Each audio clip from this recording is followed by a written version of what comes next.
Bonjour à tous.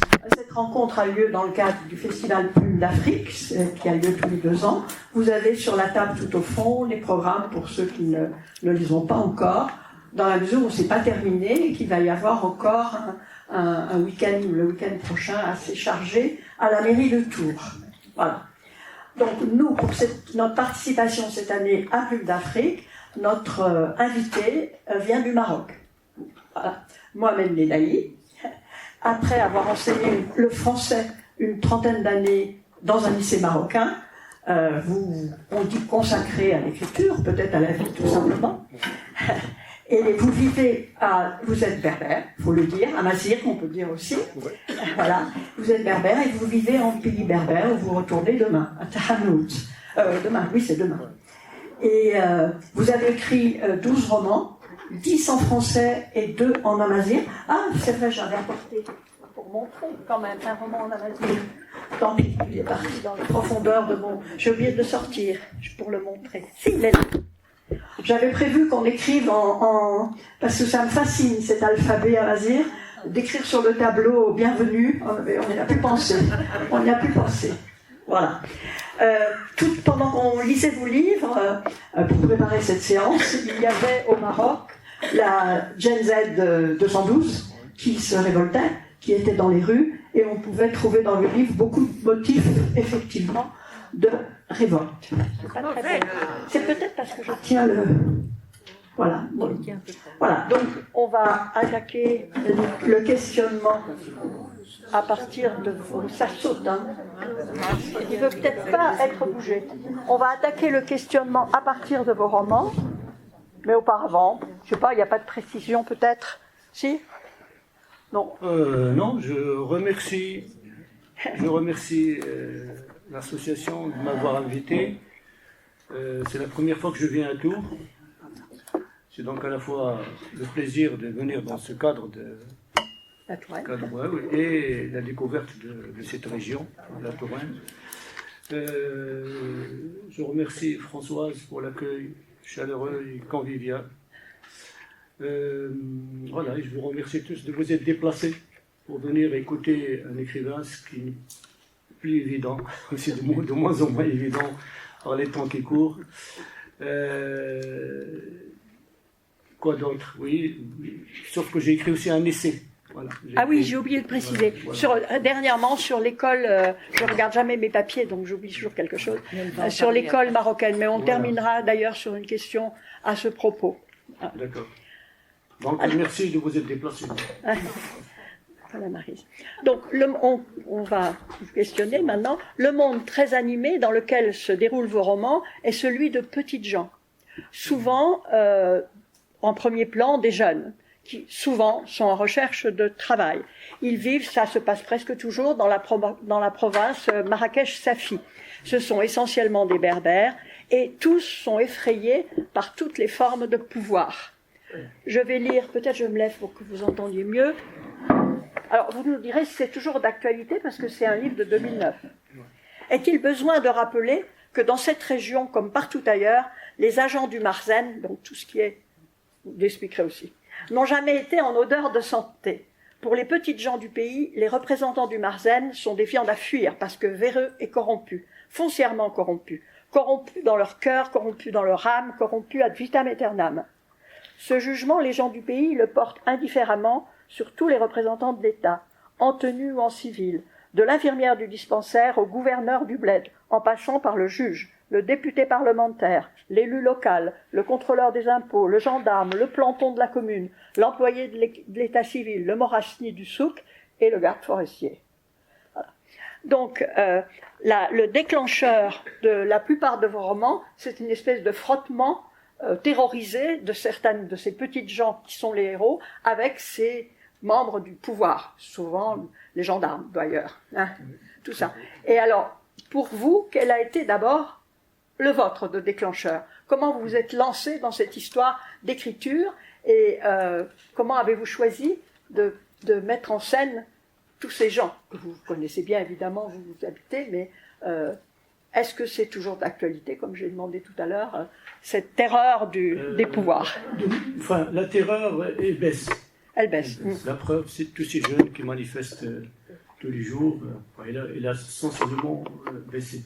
Mais à l'époque de la SN2, il était très vif. Ouais. Donc oui, les choses évoluent. Ce serait une mauvaise foi de dire le contraire. Les choses évoluent, mais pas suffisamment. Il y a de l'espoir. Il y a de l'espoir. Qu'est-ce que je voulais dire d'autre? Comment vous avez déclenché? Comment ça a commencé, l'aventure d'écriture? L'aventure de l'écriture.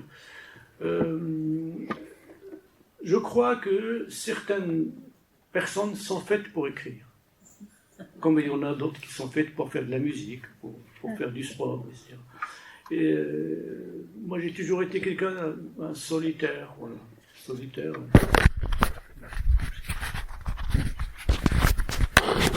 Donc solitaire. Et puis j'ai aimé la lecture. Encore un exercice de solitaire, la lecture.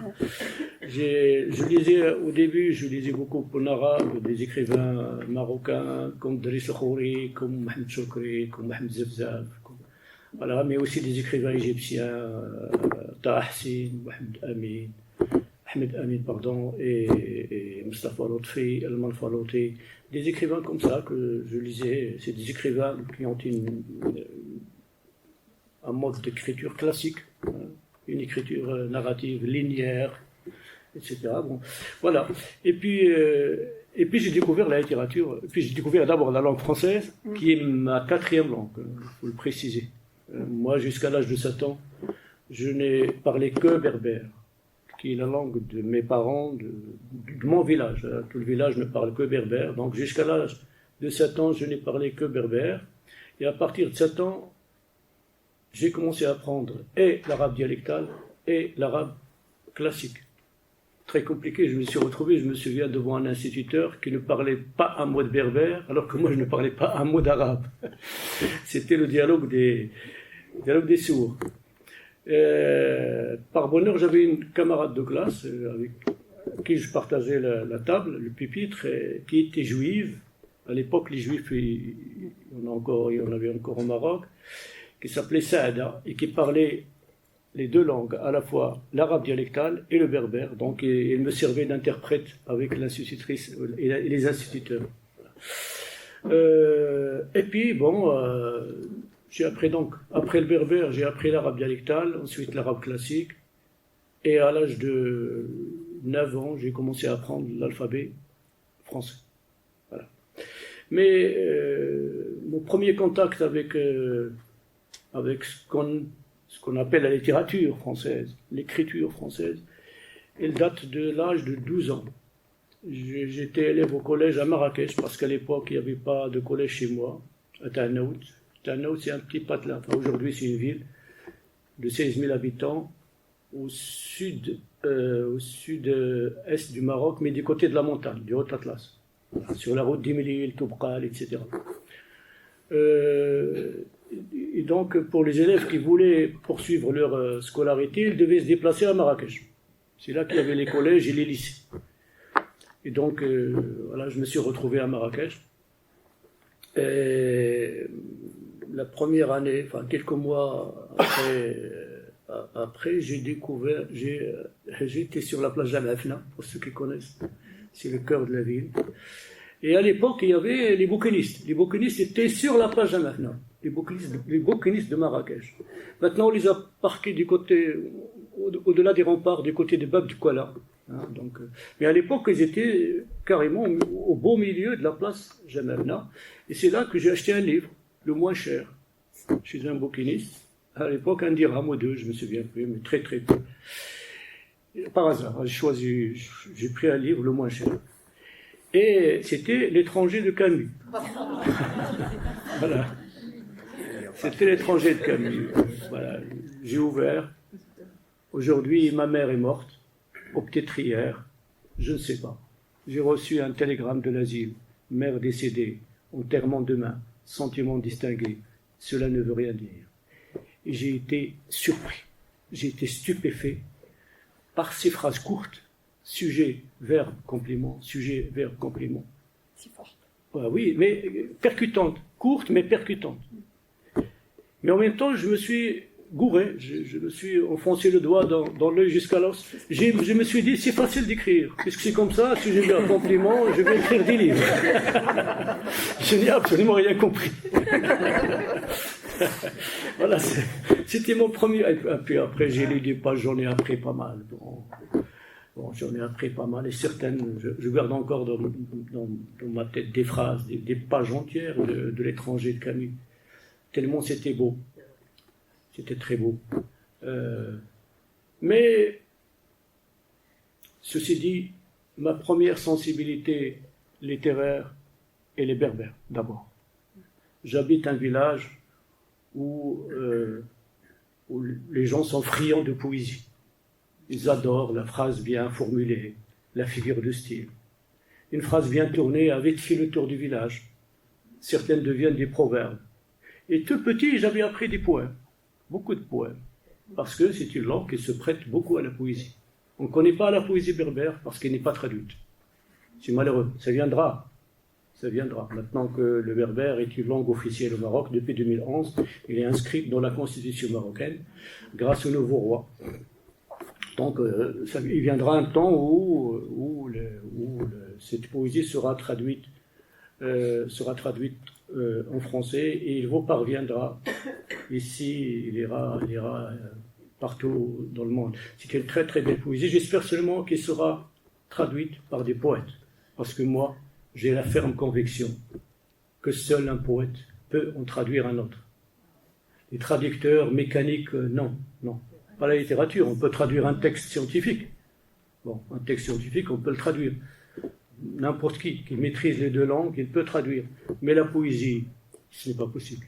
Seul un poète peut traduire un poète, seul un romancier peut traduire un romancier. Edgar Allan Poe, la seule traduction qui existe en français, c'est celle de Baudelaire. Edgar Allan Poe, le poète américain. Et évidemment, personne n'a jamais osé toucher à cette traduction, ni même tenté une autre traduction. Tellement c'était très bien traduit. Voilà un très grand poète qui en traduit un autre. Et ça a été une réussite totale. La poésie berbère, donc, c'est une très très belle poésie, magnifique. Magnifique. Je le dis sans aucun chauvinisme, je connais la poésie française, c'est une très grande poésie, il n'y a absolument rien à dire. Poésie de qualité. Mais là, celle-ci, la poésie de ma langue n'a absolument rien à envier à la poésie occidentale. Un exemple. تغويت أي لازم تنيتي فيس نهار نيت فيس أدرت سولت يمينو. C'est le poète personnifie la bouche. تغويت أي لازم. Il parle à sa bouche comme il parle à une personne. C'est la personnification d'une des très belles figures d'analogie, une comparaison. تغويت أي لازم تنيتي فيس نهار نيت فيس أدرت سولت يمينو. صغاك الجام وريدو فيها نسلساون تنيتي الجام وريقيد. نقنتا كون فيس. On dit bien en français, les murs ont des oreilles. Chez nous, ils ont plus que des oreilles. Ils ont des oreilles, mais ils transmettent juste après ce qu'ils ont entendu.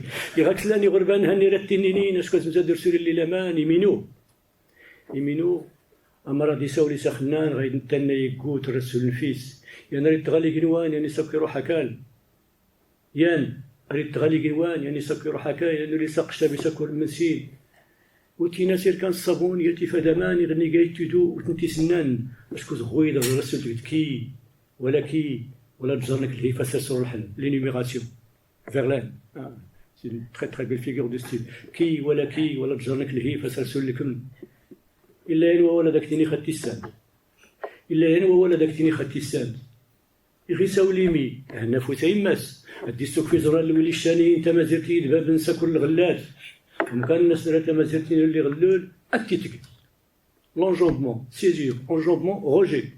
Le verbe de la première strophe est rejeté à la tête de la deuxième strophe. Le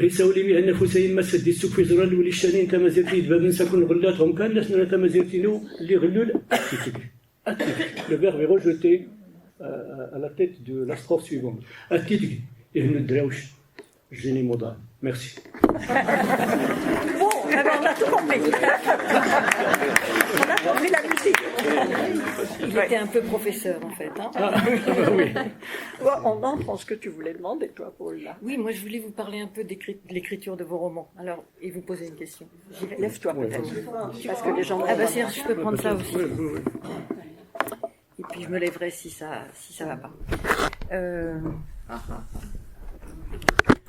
Comme ça va? Oui. Ouais. Alors, la composition de vos romans reprend des schémas qui vous sont familiers d'un roman à l'autre, comme une séquence initiale qui introduit un long retour en arrière. C'est le cas dans le pénitencier du livre Triste jeunesse, ou dans l'exploit et l'arrestation du poète de sa fille.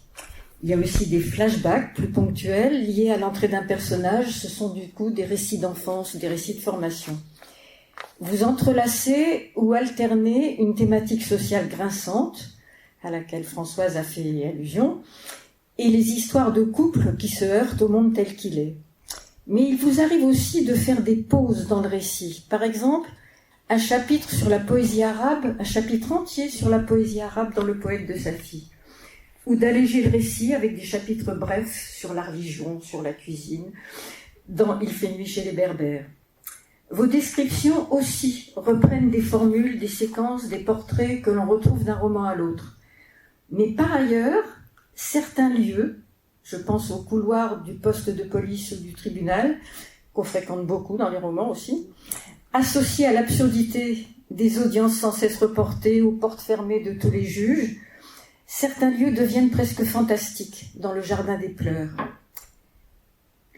Autre tonalité, l'obsession de la maison à reconstruire du petit Sissine dans la maison... On dit Sissine ? Dans la maison de Sissine, prend une dimension poétique. Mais le plus frappant peut-être, sur lequel je voulais vous poser une question, c'est l'introduction systématique fréquente de dialogues, assez enlevés, souvent drôles, qui prennent parfois la dimension de scènes de comédie.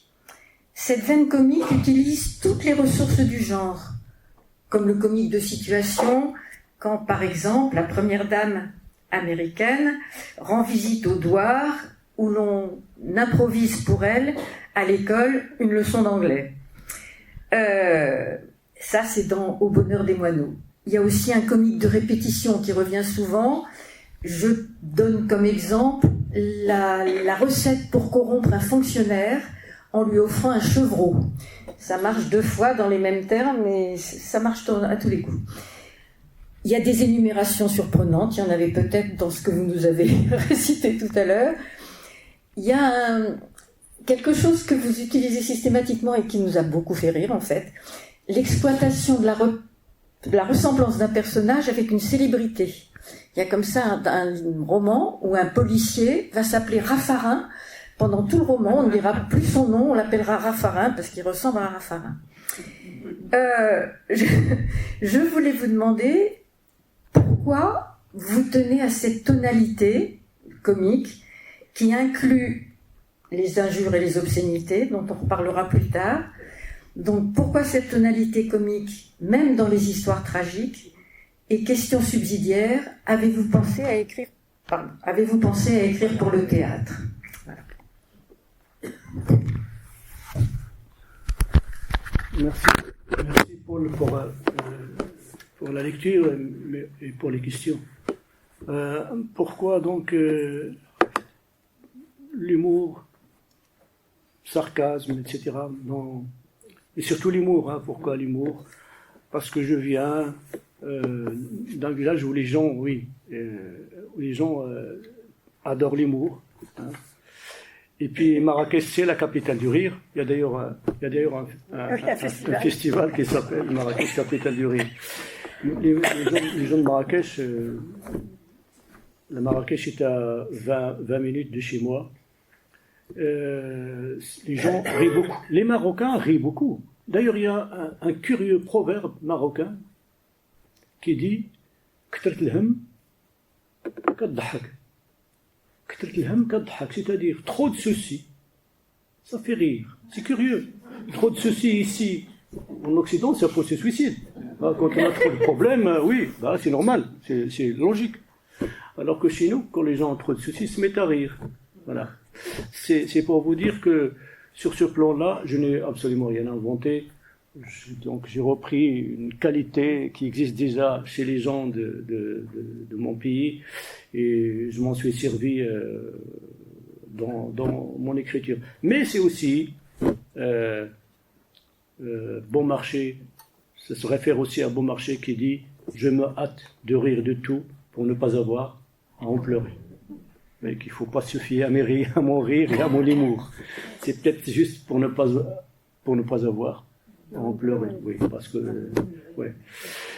Voilà, donc les deux explications sont tout à fait justes. Voilà. Maintenant, le problème de l'humour, il faut savoir traduire. L'humour ne passe pas. Savoir trouver les mots, trouver les expressions. Sinon, si je traduisais seulement, ça ne donnerait rien, ça ne passerait pas en français. Il faut faire un effort pour... voilà. De même que quand j'essaie de traduire, par exemple, une blague française au Maroc, ça passe pas. Il faudrait trouver les mots, quoi. L'humour, il n'est pas traduisible. Il faut vraiment maîtriser les deux langues, la langue de départ, la langue mère et la langue cible, pour pouvoir faire une très très très belle traduction. Par bonheur, j'aime les langues, j'en ai appris pas mal, je les aime, et j'en ai appris pas mal grâce à la littérature. Grâce à la littérature, évidemment, ça ne suffit pas, il faut vivre dans un bain linguistique. Moi, j'ai toujours vécu au Maroc, à part quelques années que j'ai passées ici, enfin pas exactement ici, mais en Lorraine, à Nancy, à l'université de Nancy, où j'ai fait quelques années d'études. Pour avoir mon diplôme, j'ai eu mon diplôme, je suis rentré chez moi, voilà, j'y vais encore aujourd'hui. Au Maroc, on apprend beaucoup de langues, hein, tellement de langues que les élèves se perdent. Ça plus, voilà. Il y a un écrivain marocain qui avait écrit un essai qui s'appelle « Le drame linguistique marocain ». Le drame linguistique marocain, parce qu'il y a tellement de langues. Moi, j'ai tenu à défendre ma langue maternelle, la langue originaire du pays, qui est le berbère, l'amazigh. Enfin, chez nous, les gens n'utilisent pas beaucoup le mot berbère et préfèrent le mot amazigh, qui signifie homme libre. Amazigh, ça vient de Tamzra, et Tamzra, c'est un long territoire qui s'étend de l'ouest de l'Égypte jusqu'aux îles Canaries, en passant par évidemment la Libye, la Tunisie, l'Algérie, le nord du Tchad, du Mali, du Niger, etc. Toute cette région-là, c'est le Tamzra, où habitent les Amazirs, qui sont les hommes libres, voilà, et qui ont comme pour symbole le Z Amazir, une très très belle langue, 27 lettres, 3 voyelles, 3 semi-voyelles, facile à apprendre, très très facile à apprendre. Hein. Voilà, il n'y a que les panarabistes qui disent le contraire, mais vous devinez pourquoi. Mais c'est une très très belle langue, c'est vrai. Moi, j'ai discuté avec des petits qui apprennent le berbère à l'école primaire et ils sont tous unanimes. C'est une langue facile à apprendre. Voilà, donc j'espère avoir répondu à cette question sur les mots. Et le théâtre, vous n'avez jamais eu envie? J'ai fait une tentative d'écriture d'une pièce il y a quelques années. J'ai complètement échoué. Je considère l'échec comme un apprentissage. Il y a un avocat français d'ailleurs qui avait écrit un très très très très beau livre qui s'intitule Je ne perds jamais, soit je gagne, soit j'apprends. Voilà. Je ne perds jamais, soit je gagne, soit j'apprends. Et moi je considère l'échec comme un moyen d'apprendre. Moi j'ai échoué pas mal de fois dans ma vie, surtout à l'école j'ai échoué. Au cours préparatoire, j'ai doublé. J'ai triplé en CM2. Triplé l'année. Ça se fait plus, ça. Oui, ça se fait plus. Oui, mais bon. Et moi, j'ai triplé en CM2. La première année, on m'a interdit de passer l'examen national. À l'époque, c'était un examen national parce que j'avais pas 12 ans. J'étais encore trop petit. La deuxième, j'ai échoué. La troisième, j'ai réussi avec une moyenne passable, quoi. Passable. Mais je crois que si on ferme la porte à l'échec, la vérité restera dehors. L'échec, c'est un moyen d'apprendre. Et il faut le réhabiliter. Je discutais avec des amis bretons il n'y a pas longtemps, il y a 2 semaines. qui parlait de tous ces livres que l'on voit aujourd'hui dans les gares, dans les librairies, sur le développement personnel. Comment réussir sa vie?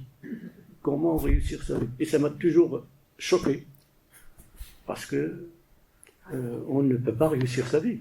Qu'est-ce que c'est que cette histoire de réussir sa vie? On ne peut pas, c'est pas possible. Une vie, il ne s'agit pas non plus de rater sa vie. Il s'agit de vivre sa vie avec ses hauts et ses bas, ses ratages et ses succès. Voilà, mais réussir sa vie, qu'est-ce que c'est que cette histoire? La vie commence très dure. Ça commence par un cri déjà, le cri de naissance. Oui, et puis à l'école, les enfants, ils sont malheureux de se réveiller tôt le matin. Parfois, il fait encore nuit pour aller à l'école et ça dure des années. Et regardez comment il finit la vie. Il finit dans la vieillesse, dans la maladie, et puis dans la mort, cerise sur le gâteau. Est-ce qu'on peut parler de réussite? Sartre avait une très très belle formule. L'histoire de toute vie est l'histoire d'un échec. C'est peut-être un peu pessimiste, mais moi, cette histoire de réussir sa vie, je n'aime pas, ça me horripile, franchement. Or, c'est le sujet principal du développement personnel aujourd'hui, chez les Américains, chez les Européens. Comment réussir sa vie? Au lieu d'apprendre aux gens à être modestes. Être modeste, c'est très important, à être lucide. Comment vivre sa vie, tout simplement. Voilà, comment vivre sa vie. Il faut être modeste, on ne réussit pas sa vie. Je ne sais pas, est-ce que moi, aujourd'hui, je suis écrivain, je veux crier « Ah, j'ai réussi ma vie », j'aurais l'air ridicule. Oui, j'aurais l'air lamentable. J'ai réussi ma vie. Voilà. Je ne sais pas si j'ai répondu ou j'ai encore une digression. Vous avez répondu à des questions futures. Enfin, bon, c'est pas grave. Bon, alors pour l'instant, c'est moins drôle. Un thème très présent dans vos livres, c'est l'évolution de la religion musulmane, qui se transforme en imposant de plus en plus de diktats et qui a une emprise du coup sur la société de plus en plus forte. Ça va du cours d'instruction islamique, pourquoi pas, mais qui est fait par des salafistes, jusqu'à la police des mœurs dans les espaces publics. D'ailleurs, dans le processus de radicalisation, il est au cœur du livre « Il fait nuit chez les Berbères ». Alors, vous essayez d'avoir de l'humour, mais vous faites dire effectivement à un barbu, entre guillemets, en réponse à un monsieur qui fait des plaisanteries, « Sais-tu qu'à l'origine le rire est une invention de Satan l'abominé ?» Bon, vous essayez quand même, en particulier en nous faisant la description du costume du bon musulman, qui finit par les claquettes bédouines. Ouais. Et un villageois qui dit dans l'Atlas, les claquettes bédouines, c'est pas très commode. Est-ce qu'on va pouvoir se dispenser des claquettes bédouines? Et puis encore une énumération de ce qui est où il y a une montée en puissance, on a l'impression qu'on va rire, mais ma question c'est, est-ce que c'est pas plutôt une colère? Voilà la déclaration de guerre aux ingrédients de la modernité, demandée par un imam proclamé. Les élections, les jeux de hasard, les banques, la cigarette, l'alcool, la télé, la mode, les festivals, les piscines, les plages mixtes, l'adultère, l'homosexualité, les langues étrangères, les dialectes régionaux, les mères célibataires, la musique, le sport, le cinéma, la peinture, la sculpture, le théâtre, le roman, la poésie, le maquillage, le blue jean, le Père Noël, Coca-Cola. Bon, donc il n'y a pas... On rit, mais souvent jaune quand même. Et comment vous prenez... Qu'est-ce que vous voulez faire passer, en fait? Je ne sais pas si j'ai des choses à faire passer. C'est peut-être... Ça, c'est le travail du lecteur, des critiques littéraires. Voilà. Mais l'écrivain lui-même, il a d'autres chats à fouetter. C'est que le souci majeur de tout écrivain qui se respecte, c'est déjà de construire un récit convaincant et qui soit original, hein, de l'écrire d'une façon qui plaît. Voilà, c'est parce que c'est d'abord l'écriture littéraire, c'est d'abord un plaisir. Une lecture qui ne fait pas plaisir, à mon avis, ne sert à rien. Ah oui. Roland Barthes avait écrit un très très beau livre. Roland Barthes était un linguiste, un critique, etc., français, qui avait d'ailleurs enseigné à Rabat pendant des années, à l'université de Rabat. Un très très beau livre qui s'appelle « Le plaisir du texte ». Le plaisir du texte. Très très beau livre, mais c'est pour les initiés, c'est pas pour le commun des mortels. Hein. Donc un texte littéraire qui ne procure pas du plaisir, à mon avis, il ne sert à rien. Quand j'étais jeune, je lisais tout. Et je me tapais des livres ennuyeux à mourir, jusqu'à la dernière page. Je m'acharnais à lire jusqu'à la dernière page. Et puis, ces dernières années, je me suis dit, je lis 40 pages, je m'arrête. Si c'est bon, je continue, sinon je balance le truc. Un écrivain honnête doit susciter l'intérêt, doit procurer du plaisir au lecteur très très vite. Quand ce n'est pas l'histoire, c'est la langue.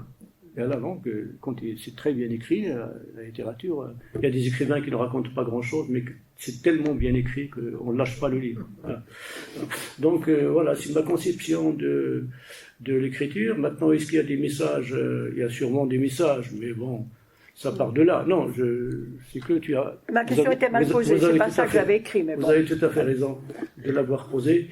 Il y a sûrement des messages qui passent peut-être malgré l'auteur, hein, et le lecteur avisé les détecte facilement dès les premières pages. Il sait de quoi il s'agit, il sait qu'est-ce qui est dénoncé, qu'est-ce qui est réclamé, etc. Mais très vite, dès les toutes premières pages. Je vais peut-être revenir sur un sujet que vous avez déjà abordé sur la berbérité, on pourrait dire, je ne sais pas si le mot vous plaît. Il apparaît, ces berbères apparaissent dans le titre de votre dernier ouvrage, Il fait nuit chez les berbères. Et je voudrais juste lire un petit passage de ce texte. Cela fait 13 siècles que le rouleau compresseur islamo-arabisant est en marche en Afrique du Nord. Résultat, la plupart des berbères sont radicalement acculturés et, comble de la bêtise, fiers de l'être. Seule une minorité éclairée se bat pour préserver ce qui reste de sa langue et de sa culture.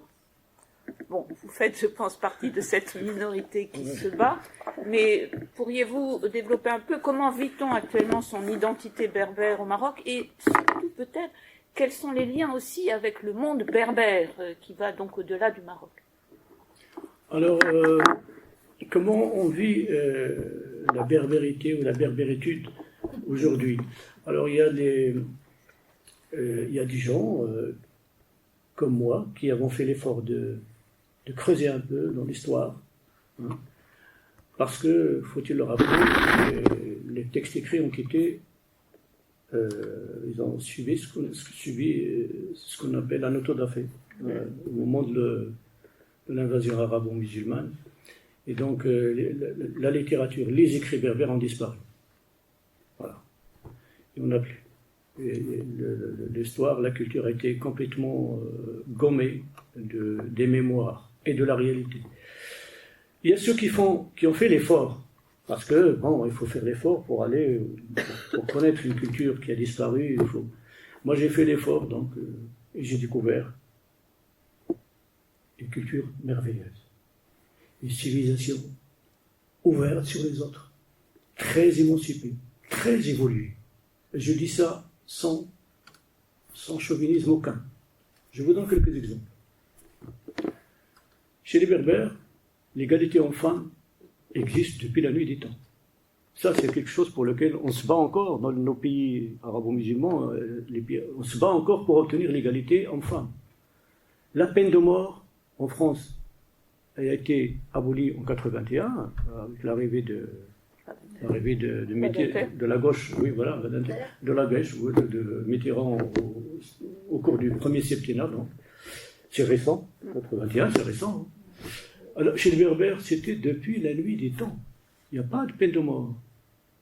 Pour quelqu'un qui a commis le crime majeur, c'est-à-dire le meurtre, l'assassinat, c'est le bannissement. On le bannit de la société. D'ailleurs, on le dépossède de tout ce qu'il a, au profit de la famille de la victime, et on lui met un tatouage pour que les gens le reconnaissent, et on le chasse du village.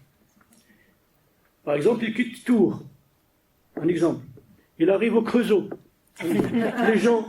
Les gens le reconnaissent parce qu'il y a un tatouage. Ils le font travailler, mais ils ne le payent jamais. En esclave. Elle passe le reste de sa vie en esclave. Quoi. Et on lui donne à manger, à boire, on lui donne un endroit où dormir, mais il n'est pas payé. je crois que c'est très intelligent comme punition, comme sanction. Mais la peine de mort n'existe pas. Chez les Berbères, même la prison n'existe pas. Ah non, non, il n'y a pas de prison. Quoi d'autre? L'égalité en héritage. Depuis toujours chez les Berbères, la femme est l'égale de l'homme. D'ailleurs, la femme, chez les Berbères, s'appelle Tamrar. Tamrar, c'est-à-dire la chef. La chef. Ce n'est pas un être mineur, c'est un être majeur. Et la Kaïna, qui était une chef de guerre berbère, c'était une femme. Il y avait des reines femmes chez les Berbères. C'était une société matriarcale. C'est exactement le contraire de la société arabo-musulmane. On est aux antipodes, enfin, ils sont aux antipodes l'une de l'autre. C'est pour vous dire à quel point cette juridiction, la culture berbère est évoluée. C'est d'ailleurs pour ça. De la polygamie aussi. La polygamie, c'est interdit. Alors, formellement interdit. Depuis toujours. Pas de polygamie au Berbère. D'ailleurs, certains Berbères, dans mon village, il y a 16 000 habitants, un seul polygame, enfin bigame. Mais il vit avec sa deuxième femme, pas avec la première, il l'a oublié. Donc la polygamie, les Occidentaux ne le reprochent beaucoup. C'est un reproche que font toujours les Occidentaux aux gens du Sud, quoi, aux Maghrébins, aux musulmans. Mais moi, excusez-moi, le plus grand nombre de polygames que je connais, c'est des Français de souche. Cette histoire de maîtresse. Moi, je connais des hommes, j'ai des amis en France, ils sont mariés, d'accord, mais ils ont une maîtresse par-ci, une maîtresse par-là, une maîtresse là, une maîtresse au sud, une maîtresse au nord, une maîtresse même dans le quartier. C'est une forme de polygamie. Alors que chez nous, enfin, chez les Berbères, la polygamie est tout simplement un crime. C'est interdit. Ça, c'est quelques exemples, je peux encore en citer d'autres. C'est pour vous montrer à quel point cette civilisation, cette culture est évoluée, est émancipée, est tolérante, est ouverte sur les autres. Donc j'ai fait l'effort de découvrir. Certains Berbères aujourd'hui, ceux qui ont fait des études, qui s'intéressent, ils le font aussi. Mais ce n'est pas le cas de tout le monde. L'écrasante majorité ne connaissent pas. Ils ne veulent pas connaître, ils ne font pas d'efforts. Et tant pis. Tant pis pour eux. Voilà. Il y a un lien avec les Kabyles ou avec les... Oui, je pense. Pour la graphie, nous avons la même graphie. Ouais. C'est le tifinagh, ça s'appelle le tifinagh. C'est la graphie berbère, la graphie amazigh. Voilà. Et voilà. Oui, voilà. Voilà. Ce roman s'appelle Azmz Ntilmel, pardon. Azmz Ntilmel, c'est traduit par le temps de l'école. Le temps de l'école. C'est la même graphie chez tous les Berbères du monde. Maintenant, c'est vrai que quand un Libyen parle, les gens du Maroc ne le comprennent pas très bien. Quand un Réfin parle, ceux des Sousse comprennent un peu, pas beaucoup. Mais en France, c'est pareil. En France, il y a quelques siècles, les Bretons ne parlent pas comme les Normands ne parlent pas comme les gens du Sud, l'île de France. Après, c'est la langue de l'île de France, ce qu'on appelle le français, qui a réussi à s'imposer partout dans le pays. Les Anglais, c'est pareil. Donc, il faut faire ce qu'on appelle l'aménagement linguistique d'une langue.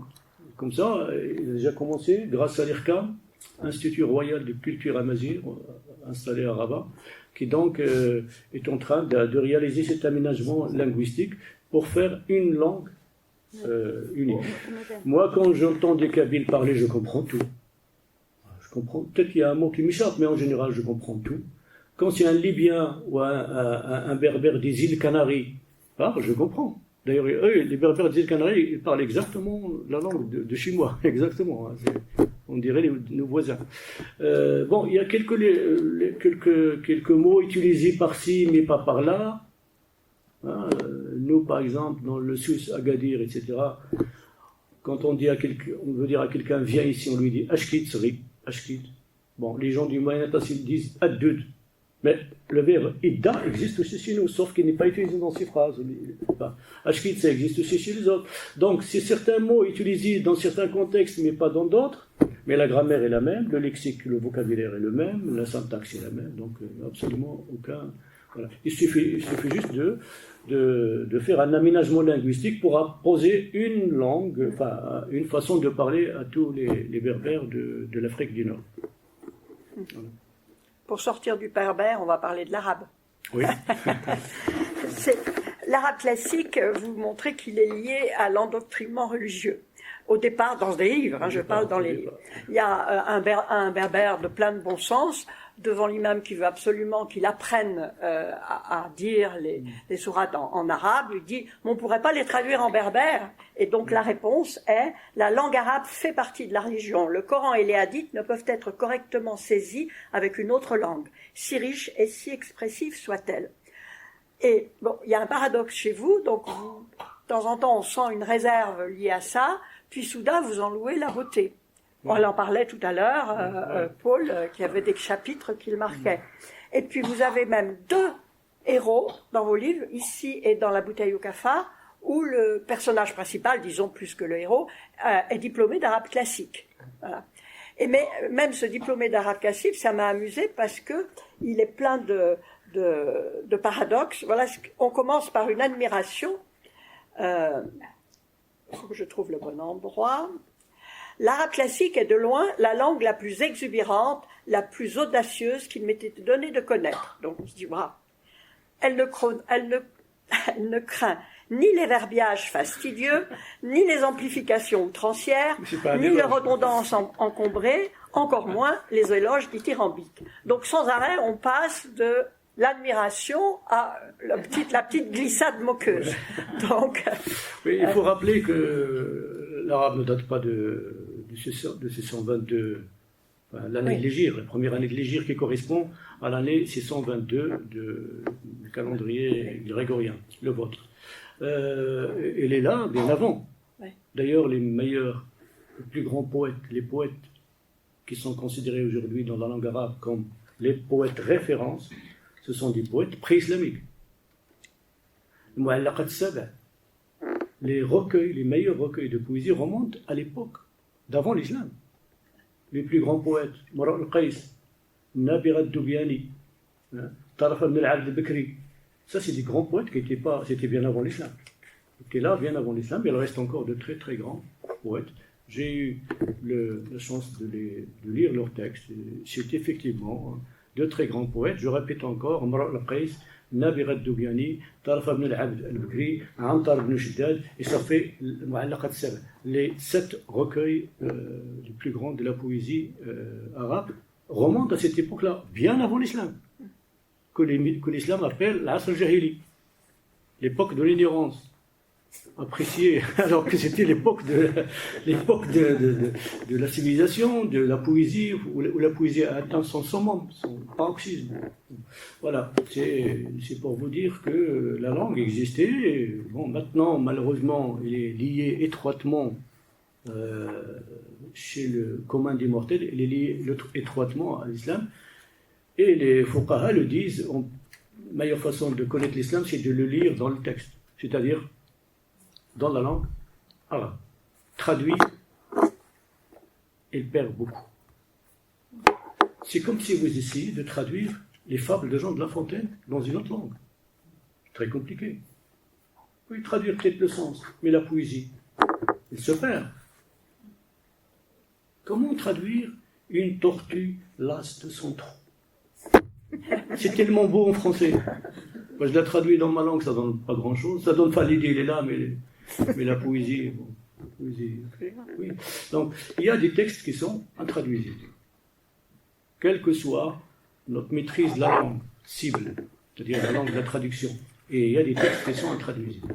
Et il se trouve que le Coran, c'est un texte difficilement traduisible.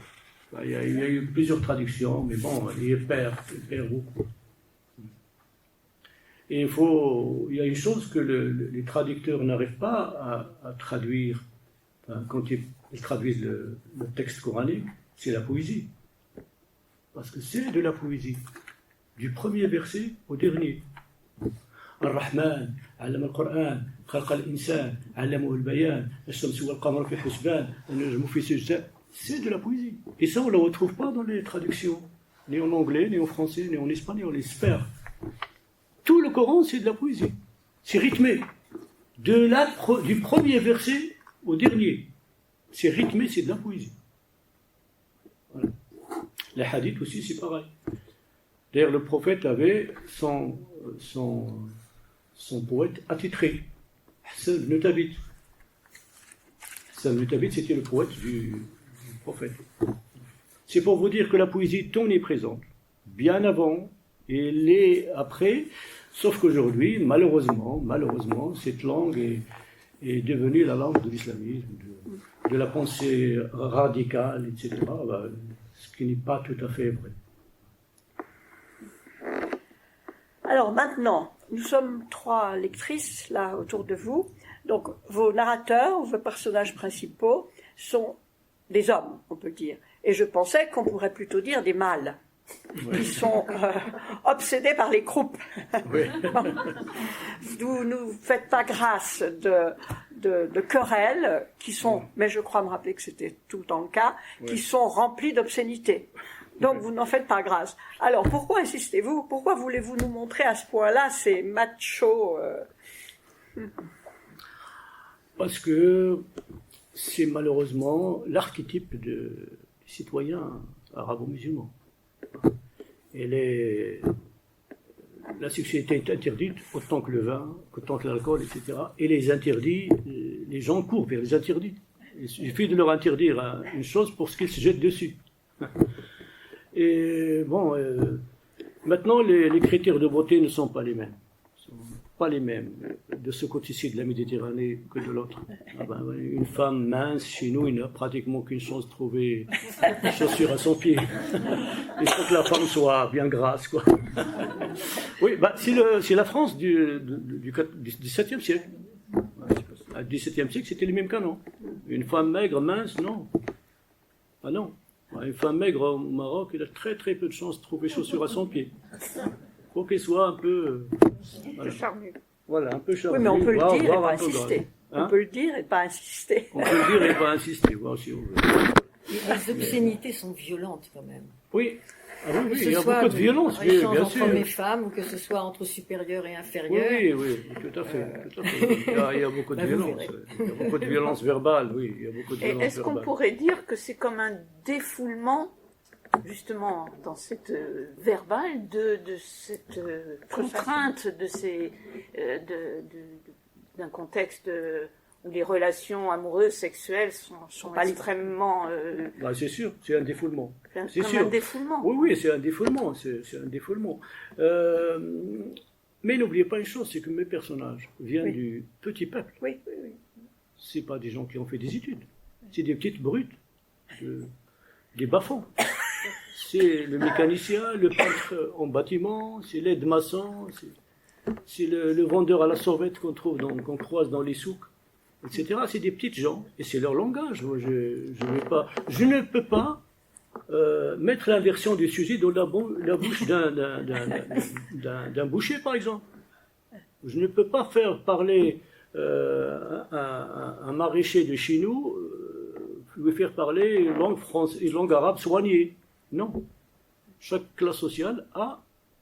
D'ailleurs, en français, on parle de niveau de langue. Oui. Il y a des niveaux de langue. Chaque classe sociale a son niveau de langue.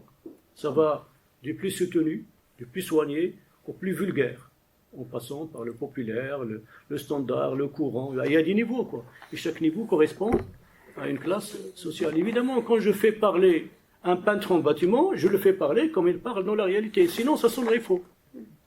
Ça, c'est l'art du romancier. Un romancier, c'est aussi quelqu'un qui sait jouer avec les niveaux de langue. Quand c'est un professeur d'université qui parle, c'est l'arabe soigné, c'est l'arabe recherché. Quand c'est un berger, c'est la langue paysanne, la langue, on va dire, vulgaire, populaire. Quand c'est un journaliste, c'est la langue standard, la langue courante, etc. À chacun sa langue. Je voudrais un petit aparté sur les femmes.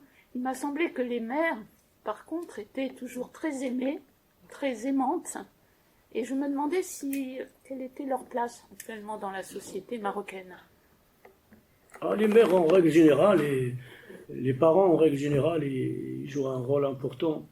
Vous avez vu les footballeurs marocains avec leur maman dans les tribunes.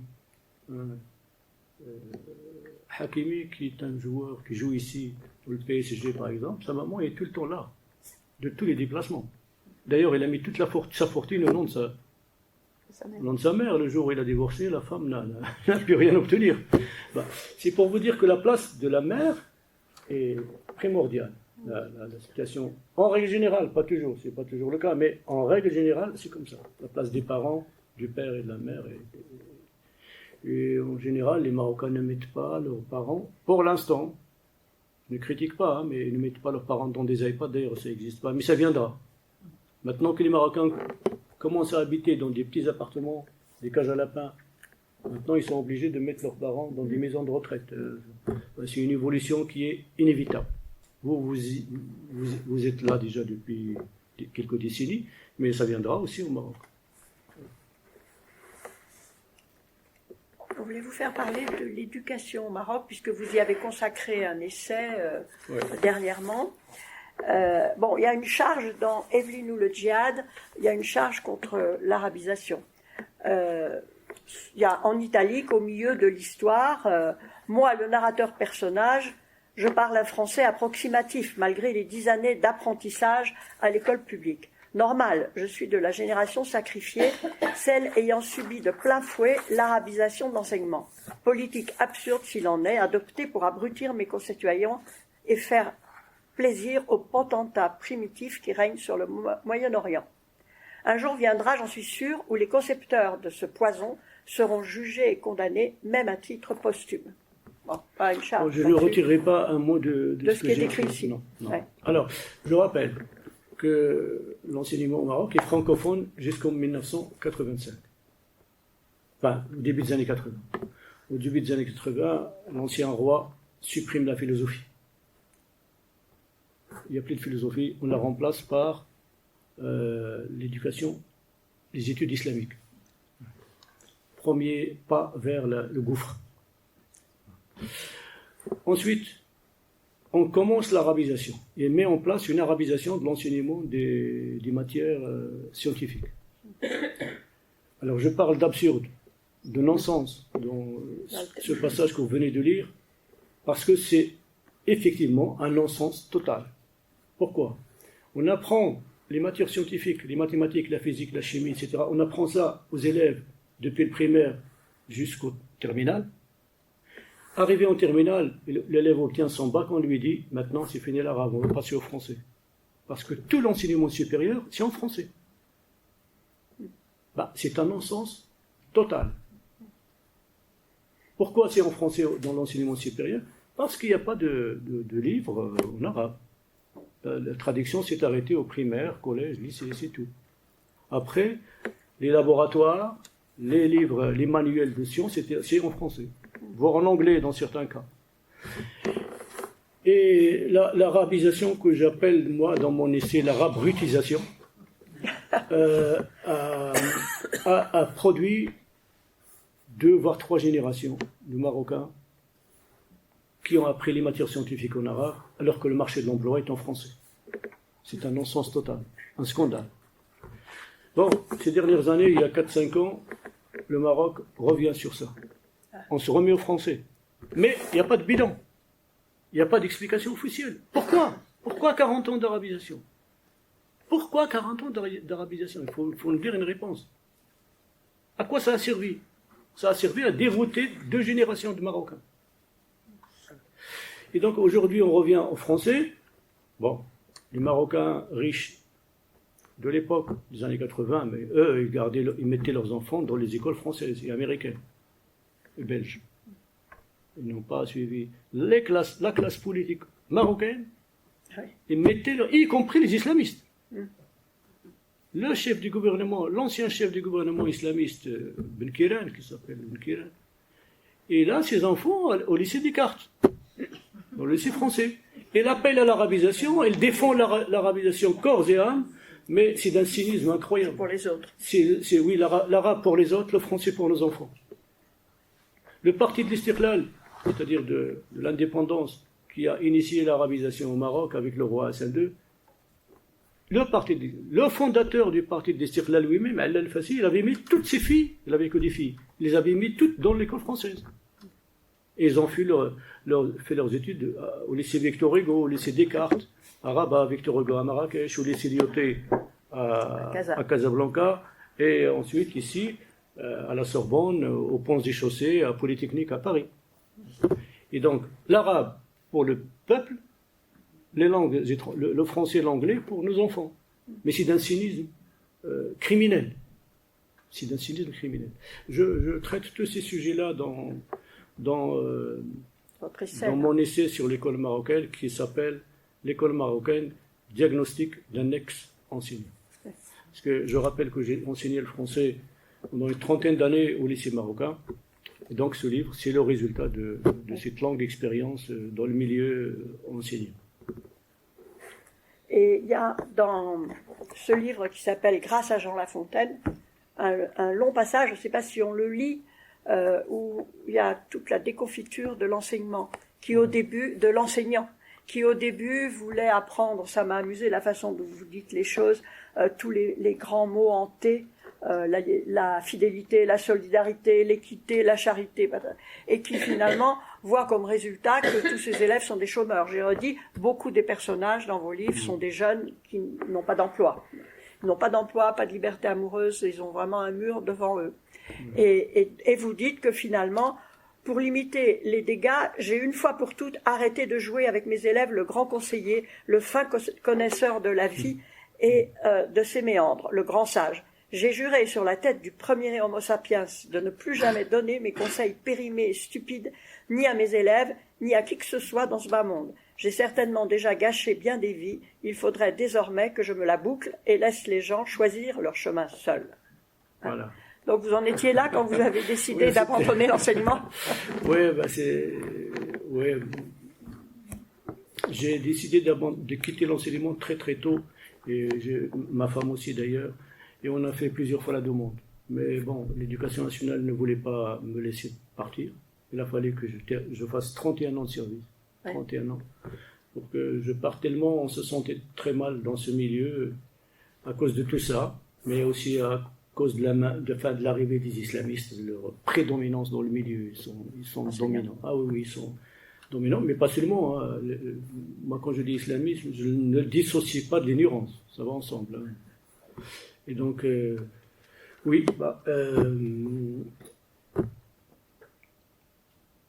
aujourd'hui, on parle au Maroc du problème de l'incivisme. Le Maroc progresse, il n'y a absolument rien à dire. Les infrastructures et tout ça, il n'y a absolument rien à dire. Il se développe très vite sur ce plan-là. Mais sur le plan humain, rien n'est fait. Et ce n'est pas par la religion que l'on va émanciper les esprits. C'est le contraire. D'ailleurs, il n'existe aucune société au monde qui a évolué grâce à la religion. Au contraire, c'est quand on se libère des religions que l'on peut aller de l'avant. Regardez l'Occident, par exemple, c'est un exemple. Et donc, voilà, l'incivisme, les élèves ne savent pas encore dire merci, ne disent pas bonjour, beaucoup parmi eux. Hein. Ils ne sont pas respectueux de la nature. Je vous ai donné quelques exemples la dernière fois. Des jeunes qui cassent des arbres devant chez moi, ils les cassent pour le plaisir de casser. Ici, l'arbre, il est sacré quand même. On ne touche pas à l'arbre. On peut jeter un mégot, ça arrive. Il y a des vandales partout. Hein. Mais on ne touche pas à l'arbre. Chez moi, c'est toute une forêt qui a été déboisée complètement. Des amandiers qu'on cassait pour chauffer le hammam. Pour la cuisson. Là, les femmes ont cassé, les femmes et les hommes d'ailleurs. On voit des femmes avec des fagots de bois, des amandiers, des oliviers. Donc l'incivisme, c'est un énorme problème, et il va falloir s'y mettre. C'est le rôle de l'école, sauf que l'école est en faillite. Moi, je l'ai appelé dans une interview avec un journaliste francophone marocain, je l'ai appelé la fabrique d'Ibigou. C'est la fabrique d'Ibigou. Et c'est resté, maintenant tout le monde dit fabrique d'Ibigou. Je voulais vous vous demander, vous êtes quand même très critique sur la politique marocaine, sur la société marocaine, sur la religion, etc. Est-ce que vous ne subissez aucune censure? Pouvez-vous écrire librement et distribuer librement vos livres? Je suis plus fin que ça. il y a des sujets tabous au Maroc. Oui, le roi. Il y a le roi, il y a la sexualité, il y a l'islam, la religion. Ça, c'est des sujets tabous. Moi, je sais jouer un peu, mais sans trop affronter de face, quoi. En littérature, tout passe. Et il faut dire aussi que les Marocains ne lisent pas mes livres. C'est une petite élite francophone qui est déjà très ouverte d'esprit. Donc, ça ne les scandalise pas, c'est ça ce que je dis. Ils le savent très bien. Donc, par contre, je ne sais pas si j'ai écrit ça en arabe, si ça passerait. Ah oui. J'en suis pas sûr. D'ailleurs, je vous donne un exemple. J'ai un ami journaliste, un peu écrivain, dramaturge, etc., mais qui était le rédacteur en chef du magazine Tel Quel, qui est un magazine francophone très connu encore aujourd'hui. Il était le rédacteur en chef, et le magazine Tel Quel avait un pendant arabophone qui s'appelait Nishan. Tout droit. Tout droit.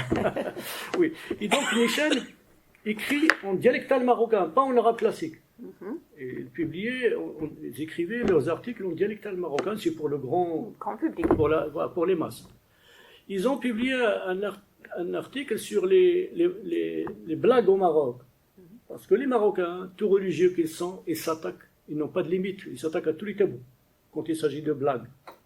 Aussi bien à l'islam, à la politique, à tout le monde, ils s'attaquent à tout. Mais dans les blagues, et les blagues c'est privé. C'est un truc qu'on raconte en privé, dans les cercles privés. Et donc, il y avait des blagues qui s'attaquaient à l'islam, au prophète, au roi, à tout. Sans limite. Et l'ambassade des Émirats arabes unis à Rabat portait plainte. Parce que l'article, là, s'est attaqué à l'islam aussi. Et donc, ils se sont sentis lésés dans leur religion, qui est aussi celle des Marocains, et ils ont porté plainte. Et ce journaliste a écopé de 3 mois de prison avec sursis. Il n'a pas été... Mais... Quand même. Et d'ailleurs, il a quitté le journalisme depuis. Voilà. C'est pour vous dire que quand on écrit en français, ça passe comme une lettre à la poste. Ouais, voilà. Parce que c'est une élite qui lit, une très petite élite. Et moi, la plupart de mes lecteurs, c'est des Français. Marocains. Oui, 25% de Marocains. Ouais. Voilà. Mais la plupart, c'est quand même des Français. Des Français du Maroc, des Français d'ici, voilà. Du monde francophone, on va dire. La langue, oui, la langue, si j'écrivais ça en arabe, je ne sais pas si ça passerait. Pour l'instant, j'ai pas d'ennui. J'ai commencé il y a 25 ans. Pour l'instant, j'ai pas d'ennui. Au contraire, les livres plaisent, même en haut lieu. J'ai appris ça, oui. Ah Oui, j'ai appris que... peut-être grâce à l'humour, je sais pas, de ma façon. Mais les gens qui lisent mes livres, les plus intelligents, ils savent que j'ai un amour pour ce pays, qui est incontestable, que j'aime ce pays. D'ailleurs, j'y vis. Alors que là, tous les écrivains, pratiquement tous les écrivains marocains d'expression française, ils sont à Paris. Ils vivent à Paris, depuis toujours. Là, ils arrivent pour faire les études, ils restent, ils retournent. Je suis l'un des rares à habiter au Maroc, et à y rester. Voilà, à y rester. Ma femme et mes enfants ne sont pas d'accord avec moi sur ce choix. Bon, mais c'est pas à 62 ans que je vais changer ce choix-là, changer de pays. George Sand avait une très très belle formule qui disait « Je préfère une ortie dans mon pays à un chêne en pays étranger ». Il y a une autre formule, mais celle-ci d'un écrivain, il est d'un écrivain francophone algérien qui s'appelle Miloud Feraoun. Le narrateur parle à un jeune qui compte quitter l'Algérie pour venir ici, s'installer ici. Alors le narrateur lui dit « Tu quittes le pays de la faim, l'Algérie. Tu quittes le pays de la faim. Tu vas au paradis des hommes, la France. Mais tu resteras toujours étranger. Tu resteras toujours étranger. » Moi, je ne me sens pas étranger ici.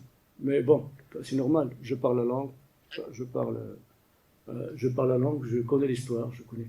C'est un intérêt que je porte à l'histoire de votre pays, à votre culture, En même temps, je connais ma langue, je connais mon histoire et ma culture. Donc, voilà. Les Français, en général, quand ils se rendent compte, quand ils voient que tu parles leur langue correctement, hein, comme ce flic qui m'avait arrêté une fois à la douane et qui m'avait posé il regarde mon passeport et il me dit « Vous parlez français ?» Ah, je trouvais la question... J'étais stupéfait. Moi, je croyais qu'elle allait me demander où j'allais, combien je vais rester, est-ce que j'ai un ticket, un billet d'avion de retour, est-ce que j'ai une assurance, est-ce que j'ai une réservation d'hôtel. Non, celui-là, il m'a dit, vous parlez français? Ah, je lui ai dit, monsieur, je le parle autant qu'un français de souche, peut-être mieux. Alors, il me tend mon passeport et il me dit, bon, voyez, monsieur. C'est pour vous dire que, bon, je ne me sens pas étranger, je ne me suis jamais senti étranger, ma femme non plus, mes enfants non plus, puisqu'ils parlent très bien la langue. On se sent très bien ici. À chaque fois, moi, quand je viens, je suis très bien accueilli. Voilà. Je suis même un peu chuchoté. Voilà. Mais je reste attaché à mon village, à ma terre. Voilà. C'est le genre de citoyen marocain qui plairait beaucoup à M. Le Pen. Vous parliez français ou arabe à vos enfants? Alors, à la maison, on ne parle qu'arabe dialectal. Parce que... au berbère. Parce que, voilà. Mon fils, il parle très bien la langue berbère et il a appris la chanson berbère, la poésie berbère, et il le parle très très bien. Ma fille, plus ou moins. Ma femme, elle ne parle pas, mais elle comprend. On leur dit, je sais qu'elle comprend tout, mais des fois, elle dit, je ne comprends pas. Elle comprend quand il veut, quand il souhaite. Quand ça lui plaît, elle comprend. Quand ça lui plaît pas, elle dit, je n'ai rien compris. Voilà. On va lui demander son avis. Oui, il est d'origine berbère aussi. Son père et sa mère sont berbères. Et donc, à la maison, c'est un mélange de dialectal et de berbère. Mais quand on chante, parce qu'il se trouve que nous sommes une famille on fait non, pas dans le sens occidental du terme. Moi, j'ai appris comme les bergers de chez nous, j'ai jamais franchi les seuils d'un conservatoire. J'ai appris à jouer comme ça, comme les tziganes, voilà, comme les tziganes. C'est comme ça, voilà. En utilisant l'oreille, que l'oreille. Et donc, quand on chante, c'est en berbère. Et que les berbères, et plus particulièrement Tazazar, la formation berbère qui fait de la poésie, et Zazar aussi. Deux formations portent à peu près les mêmes noms parce qu'à la base ils étaient une seule formation et qui chantent de la poésie, on va dire, littéraire, voilà, soutenue. Et donc ils ont appris le français comment, vos enfants? Alors ils l'ont appris parce que bon, il y a un bain linguistique, il y a des livres, la bibliothèque est en français. Ouais. Mes livres, déjà, ils lisent mes livres. Ouais. Et ils lisent mes livres, ils sont un peu forcés de les lire parce qu'on leur pose des questions des fois. Et donc ils lisent mes livres. Et puis, on utilise aussi pas mal de mots français, des fois, pour certains. Et puis, on regarde les infos. Je regarde régulièrement LCI, mais avec un filtre. Hein, je ne gobe pas tout. Hein. Je vous le dis tout de suite. Je ne gobe pas tout. Quand il s'agit de la Palestine, j'éteins la télévision. Mais j'écoute quand il parle de l'Ukraine, etc., ou de la France. Voilà, donc c'est aussi un mélange de français à la maison, un mélange de français, de dialectal et de berbère. Nous allons peut-être passer la parole au public si vous avez des questions à poser à M. Medani. Peut-être pas beaucoup de monde vous a lu parce qu'on ne trouve pas très facilement les livres. Ah, voilà, Bernard. Mais je voulais vous parler du passage dans vos livres, du passage du douar à la ville. La grande ville, bien souvent, vous la décrivez comme un repoussoir, embouteillage inextricable, bruit assourdissant, violence. Casablanca, que vous évoquez avec une énumération assez impressionnante. Même Marrakech, dans certains quartiers, ça n'a rien à voir, ça n'a rien à envier à d'autres villes africaines ou occidentales. Et votre roman qui s'appelle Le Jardin des pleurs, ça vient de l'ancien jardin des fleurs. En fait. Oui. Et le jardin des fleurs, maintenant, qu'on appelle le jardin des fleurs, il est à l'abandon. Tout autour, l'habitat est dégradé. On a des descriptions très réalistes. Quant aux habitants, et spécialement ceux qui viennent du village et qui arrivent à la ville, la ville est rarement le lieu de l'émancipation. Hein, c'est la précarité vécue au jour le jour, c'est la quête de logement, la lutte pour la survie.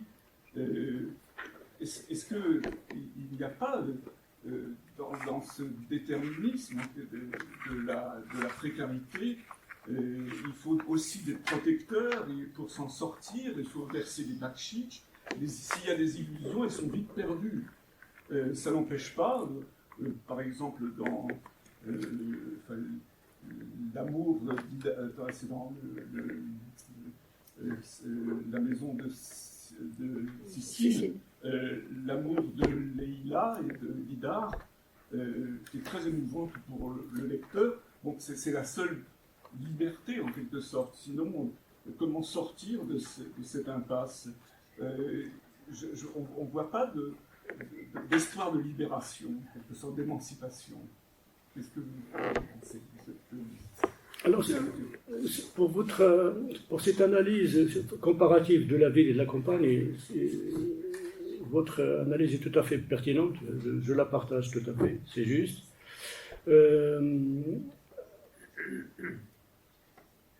Maintenant, vous parliez de lieu d'émancipation. Le lieu d'émancipation n'est ni en ville, ni à la campagne. Elle est dans les livres. L'espace, moi, ce que je suis devenu, je le dois au livre. Exclusivement. Je suis pas cinéphile, enfin, il n'y a pas de cinéma chez moi de toute façon. Donc, je ne vais pas au théâtre, je ne fais pas d'autres activités que par un peu de sport, mais que la lecture. Et les gens, des fois, ils s'étonnent, ils se disent comment ça se fait, bon, vous n'allez jamais au cinéma, vous êtes un homme cultivé, mais vous n'allez pas au théâtre, vous n'allez pas au cinéma. J'ai fait un choix, c'est le livre. Je crois qu'il faut faire un choix. Maintenant, moi, je trouve que je suis né à la campagne, j'ai grandi à la campagne, j'y vis encore aujourd'hui. Est-ce que j'ai choisi? Bien sûr que non. Je n'ai pas choisi à être ce que je suis, je n'ai pas choisi à apprendre la langue française. On me l'a imposé, mais je ne regrette pas de l'avoir apprise. Hein. Je n'ai pas choisi le métier d'enseignant. Quand je suis devenu enseignant, c'était pour aider mes parents. Il se trouve que mon père, c'était une période de sécheresse, c'était un petit paysan, et je devais travailler pour aider. Je suis l'aîné, et dans nos pays, l'aîné c'est une malédiction. Parce que l'aîné, c'est celui qui doit prendre la place du père quand le père est défaillant. Tout de suite, il prend en charge la famille. C'est comme ça chez nous. L'aîné, il prend en charge la famille dès que le père tombe. Et donc, dans ma vie, à part ma femme, je me demande qu'est-ce que j'ai choisi d'autre. Tout m'a été imposé. Chaque fois que je parle de cette partie de ma vie, je ne peux m'empêcher de penser à une très très belle chanson de Maxime Le Forestier. On ne choisit pas ses parents, on ne choisit pas sa famille, on ne choisit pas non plus les trottoirs de Manille. Être né quelque part, c'est toujours un hasard pour celui qui est né. Je crois que cette chanson résume un peu mon parcours.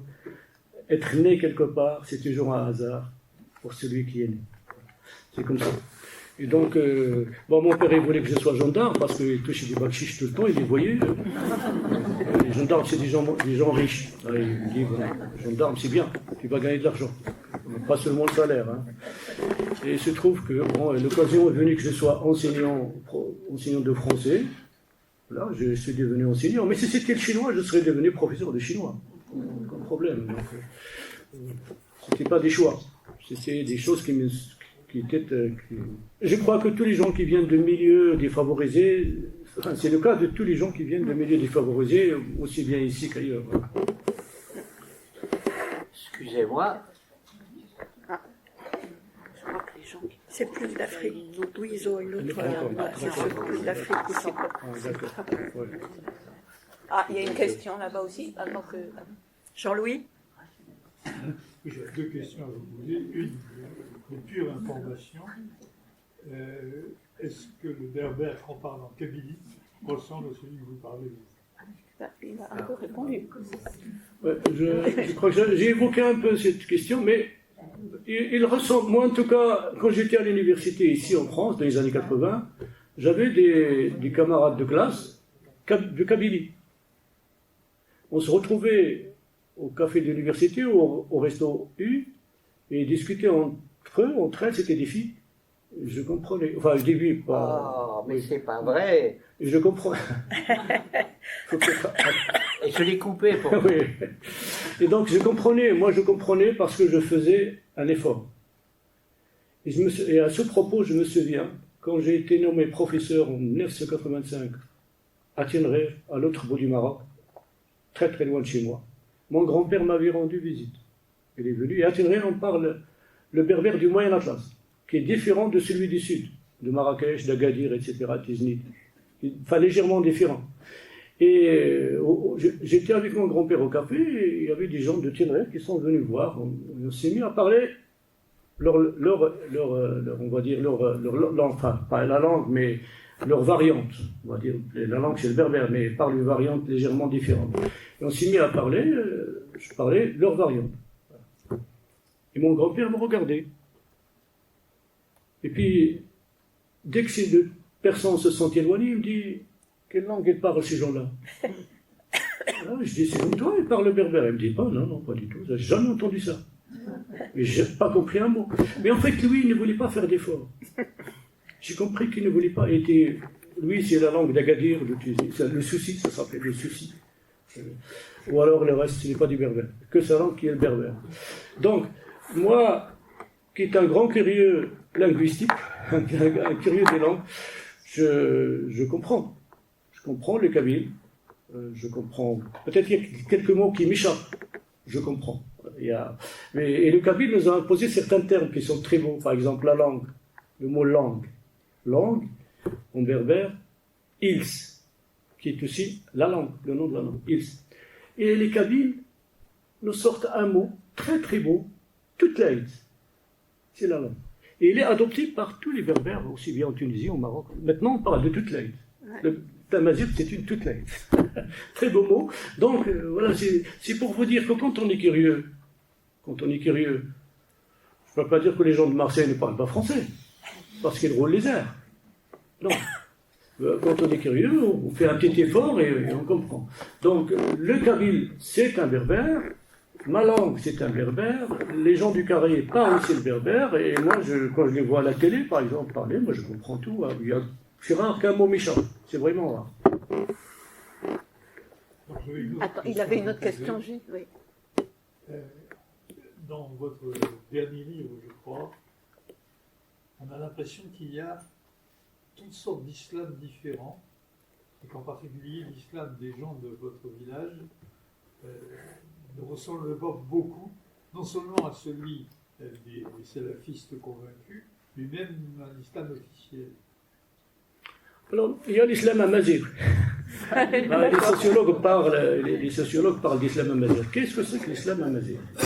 C'est l'islam de mon père, de mon grand-père. Les gens, les amazighs. Qu'est-ce que c'est? C'est des gens qui se contentent, qui ne parlent pas arabe, qui se contentent de faire leurs 5 prières, de faire le ramadan.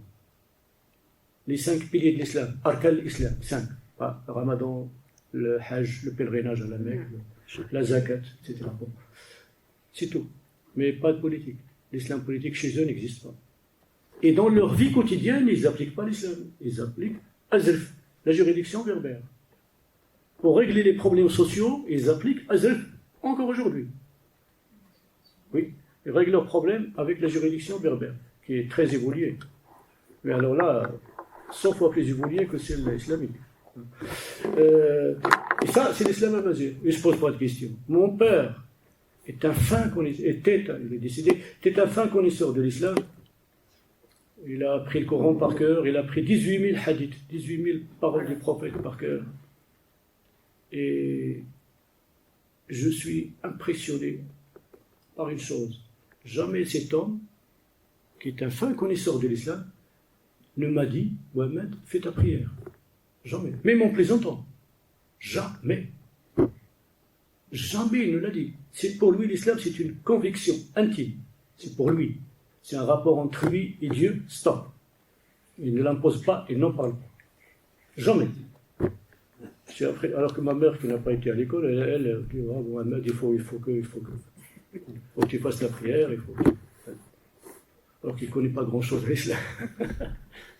C'est ça l'islam al-Nazir. C'est une conviction intime, personnelle, un rapport entre le Créateur et la créature. Elle est respectable, cette religion. On ne l'impose pas. On ne va pas prier dans les rues, c'est de la provocation. Ce qui se passe ici, par exemple. Ça, c'est de la provocation, parce que c'est une terre judéo-chrétienne. Prier dans la rue, arrêter la circulation, ça, c'est de la provocation, ça n'a pas de nom.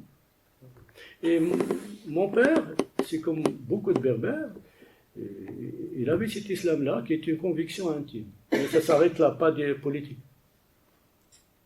Alors, monsieur, Je vous prie de m'excuser, j'ai un téléphone qui est fermé, mais il continue à sonner. J'ai pas compris. on l'a pas entendu.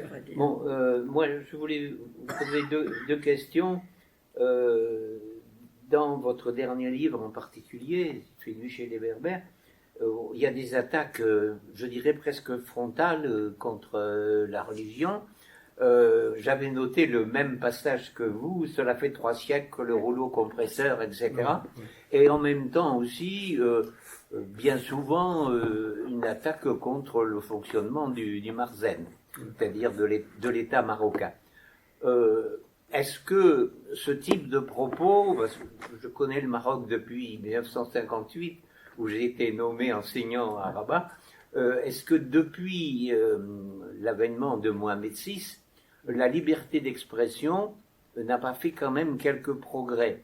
Je pense que sous Hassan II, certains de ces passages-là, peut-être, ne seraient pas passés. Bon, c'est une question que je vous pose. Et la deuxième, c'était sur la place des Amazirs aujourd'hui au Maroc.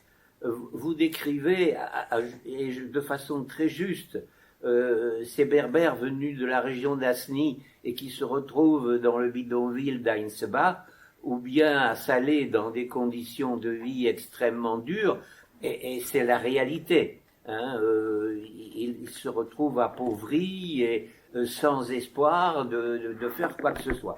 Mais si on regarde aussi les choses d'un autre côté, il y a des Berbères qui ont fort bien réussi.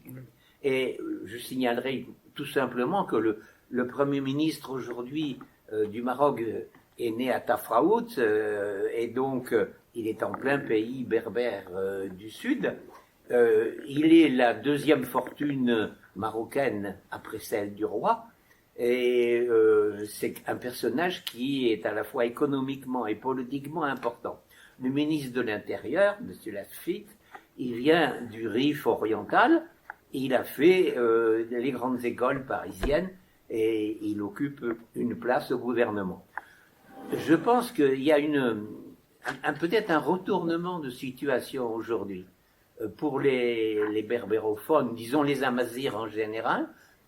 Jamais du temps de Hassan II, on aurait eu au gouvernement des gens de ces régions avec des postes aussi importants. C'était les Fassis, les gens de Fès, qui occupaient les postes essentiels. Est-ce qu'il n'y a pas aujourd'hui un retournement? Le fait que 40% quand même de la population marocaine est berbérophone, ça fait quand même beaucoup de monde, 15 à 16 millions de personnes. La réussite, grâce à un travail acharné pour beaucoup d'entre eux, dans le monde des affaires, de la politique et tout ça, est-ce qu'il n'y a pas un retournement de la place des Amazirs au Maroc ces temps derniers? Alors, je commence par la dernière question. Même à l'époque d'Hassan II, il y avait des Berbères au pouvoir, oui, des Amazirs. Pas ces postes-là. Offrer, poste beaucoup plus important. Offrir, le général Offrer, cette brute qui... elle était à la fois ministre de la Défense et de l'Information. Oui, c'est vrai. Deux choses qui en principe doivent être offrir ces tarifs. Bon, il y avait beaucoup de berbères, mais à l'époque, à Saint-Dieu, on ne parlait pas de cette question, c'était interdit. On parlait du marocain, c'est tout. Et la langue amazigh n'était pas reconnue comme langue du pays. Ce n'est qu'en 2011, avec le nouveau souverain, que le berbère est reconnu comme langue officielle. Mais à l'époque de Saint-Dieu, cette question était interdite. On n'en parle pas. On parle de Marocains. Il y a des berbères, il y a des non-berbères, il y a des juifs, il y a aussi beaucoup de Français qui sont nés là-bas, des Espagnols, etc. Maintenant, il y a depuis Ajdir, depuis le discours d'Ajdir, donc la reconnaissance du berbère comme étant une deuxième langue officielle. Enfin, il n'est pas la deuxième, mais il est la langue officielle autant que l'arabe. Voilà. Sauf que dans l'application, il y a encore des bâtons dans les roues. Il y a des gens qui mettent les bâtons dans les roues. Ils n'arrivent pas à décoller. Dans certaines écoles, on enseigne. Un exemple. Dans certaines écoles, quand un professeur de berbère, d'amazigh, est affecté dans une école, il enseigne le berbère. Mais certains directeurs qui se considèrent arabes, ils disent non, moi je veux pas de berbère dans mon école. Tu vas enseigner les mathématiques, ou je sais pas, ou la géographie, ou l'histoire. Et donc le prof qui devait enseigner le berbère se remet à enseigner une matière qui n'est pas la sienne, une discipline qui n'est pas la sienne. Il y a encore quelques réticences dans l'État, pas officiellement, mais il y a des gens qui sont haut placés, hein, qui font qu'ils ne veulent pas. Hein, ils ne veulent pas que le berbère s'impose dans la société et devienne langue totalement officielle. C'est vrai que Akhnouch, Premier ministre, c'est un Amazigh Tafraout, mais même l'ancien, celui qui était avant lui, Atmani, c'est un islamiste, mais c'est un islamiste d'Inzgal, pas loin d'Agadir, tout à côté, c'était aussi un berbère, etc. Donc, il y a des berbères islamistes, malheureusement. Donc, eux non plus ne sont pas convaincus ils veulent garder encore la même mise de l'islam et de la langue arabe, etc., au pays. Même, je vous donne un autre exemple. Les pancartes, les devantures des administrations, on avait demandé que le berbère soit écrit aussi. Il y a l'arabe, le français, mais aussi le berbère. Et les berbères, il y a toujours plein de fautes. Sur l'autoroute, moi je vois les pancartes, c'est plein de fautes. Il y a des fautes partout. À l'université de Meknès, par exemple, le doyen a refusé d'ouvrir comment on appelle ça, un département. Un département de langue amazigh. Voilà. Il a refusé. C'est un arabophone convaincu, il a refusé. Et le problème des Marocains, c'est pas 40%, ils sont pratiquement tous berbères. L'ADN arabe, maintenant parce que la science a tranché, l'ADN arabe chez les Marocains, c'est 0,08. C'est rien. La présence de l'ADN arabe dans le gène marocain, c'est 0,08. C'est la science. Autre chose, on disait dans l'histoire, moi j'ai appris à l'école primaire, que les Berbères viennent du Yémen, en passant par la Syrie.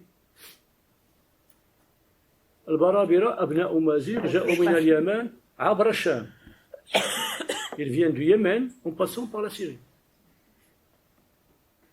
Et puis là, toutes ces dernières années, on a découvert que ce n'est pas en Éthiopie qu'on a découvert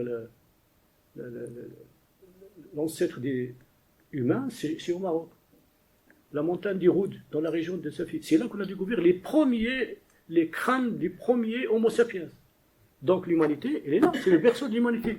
Les Berbères ne viennent pas du Yémen, c'est peut-être les Yéménites qui sont partis du Maroc. Donc là, on a appris, c'est la science qui a tranché.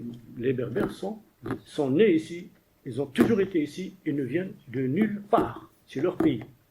Et l'ADN berbère est très minoritaire dans la génétique des Marocains. Ouais. Ouais. Le gène arabe est très minoritaire dans la génétique des Marocains. Je propose... Ah pardon, il y a une question. Alors, vous avez évoqué le début de la lecture, je voulais revenir là-dessus.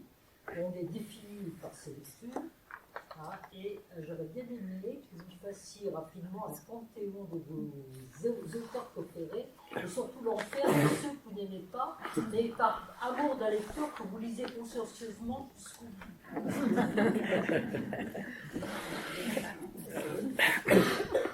J'ai publié il y a quelques années, il y a 12-15 ans, un article, ici en France, si vous tapez dans vos portables, les 40 livres à lire absolument. Si vous tapez juste ce titre, tapez les 40 livres à lire absolument, vous tomberez sur cet article qui m'a été demandé par une journaliste française, et j'ai cité 40 livres à lire absolument. Évidemment, je n'ai pas cité les miens, mais j'ai cité. Ça serait prétentieux de ma part. Mais bon, c'est une liste subjective, très subjective. Bon. On y trouve Céline, Voyage au bout de la nuit. On y trouve Les Mille et une nuits, une merveille de littérature, Les Mille et une nuits. C'est un monument de la littérature. Il faut le lire, c'est 3 tomes, c'est épais, c'est des pavés, mais quel plaisir. Quel plaisir de lire Les Mille et une nuits.